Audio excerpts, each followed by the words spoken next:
ಪಾಪ ಬರೋದು ಹೇಗೆ ಅಂದರೆ ಯಾವಾಗಲೂ ಕೂಡ ಆಸೆಯಿಂದ ಅಂತ.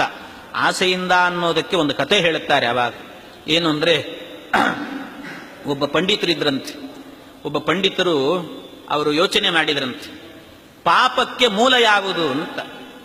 ಪಾಪ ಬರ್ತದೆ, ಪಾಪಕ್ಕೆ ಮೂಲ ಯಾವುದು ಅಂದರೆ ಪಾಪಕ್ಕೆ ಕಾರಣವಾದದ್ದು ಯಾವುದು ಅಂತ ಅವರೊಂದು ರಿಸರ್ಚ್ ಮಾಡ್ಲಿಕ್ಕೆ ಹೊರಟ್ರಂತೆ. ಸಂಶೋಧನೆ ಮಾಡಲಿಕ್ಕೆ ಅಂತ ಹೊರಟರು. ದೊಡ್ಡ ರಿಸರ್ಚ್ ನಡೆಸಿದ್ರು. ಎಲ್ಲಾ ಕಡೆ ಓಡಾಡಿದ್ರಂತೆ. ಕಂಡವರನ್ನೆಲ್ಲ ಕೇಳುತ್ತಿದ್ರು, ಪಾಪಕ್ಕೆ ಮೂಲ ಯಾವುದು ಅಂತ ಕೇಳಿದ್ರಂತೆ. ಅದಕ್ಕೆ ಯಾರು ಸರಿಯಾಗಿ ಉತ್ತರ ಹೇಳಲಿಲ್ಲ. ಕೊನೆಗೆ ಅದು ಮನಸ್ಸಮಾಧಾನ ಆಗ್ತಿರ್ಲಿಲ್ಲಂತೆ. ಅದಕ್ಕೆ ಕೊನೆಗೆ ಯಾರೋ ಒಬ್ಬ ವೇಶ್ಯಾಸ್ತ್ರೀ ಸಿಕ್ಕಳಂತೆ. ವೇಶ್ಯಾಸ್ತ್ರೀ ಸಿಕ್ಕು ಹೇಳಿದ್ಲಂತೆ, ಅದಕ್ಕೆ ಪಾಪಕ್ಕೆ ಮೂಲ ಯಾವುದು ಅಂತ ನಾನು ಹೇಳ್ತೇನೆ ಬನ್ನಿ ಅಂದ್ರಂತೆ ಪಂಡಿತರನ್ನು. ನಾನು ಹೇಳ್ತೇನೆ ಎಂದ. ಅದಕ್ಕೆ ಸರಿ ಅಂತ ಪಾಪ ಹೋದ್ನಂತೆ.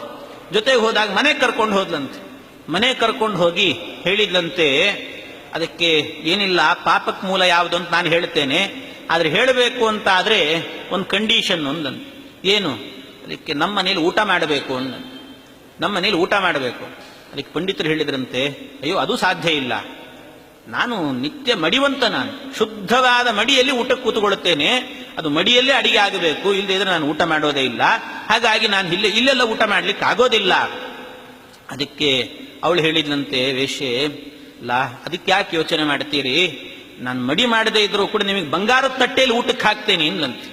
ಬಂಗಾರದ ತಟ್ಟೆಯಲ್ಲಿ ಊಟಕ್ಕೆ ಅಯ್ಯೋ ನೀನು ಬಂಗಾರದಲ್ಲೇ ಹಾಕು, ಇನ್ನೊಂದರಲ್ಲೇ, ನನಗಂತೂ ಆಗೋದಿಲ್ಲ. ಅಲ್ಲ, ನಮ್ಮ ಮನೇಲಿ ಒಂದು ಸಂಪ್ರದಾಯ ಇದೆ ಎಂದ್ಲಂತೆ. ಕೊನೆಗೆ ನಮ್ಮ ಮನೇಲಿ ಒಂದು ಸಂಪ್ರದಾಯ ಇದೆ.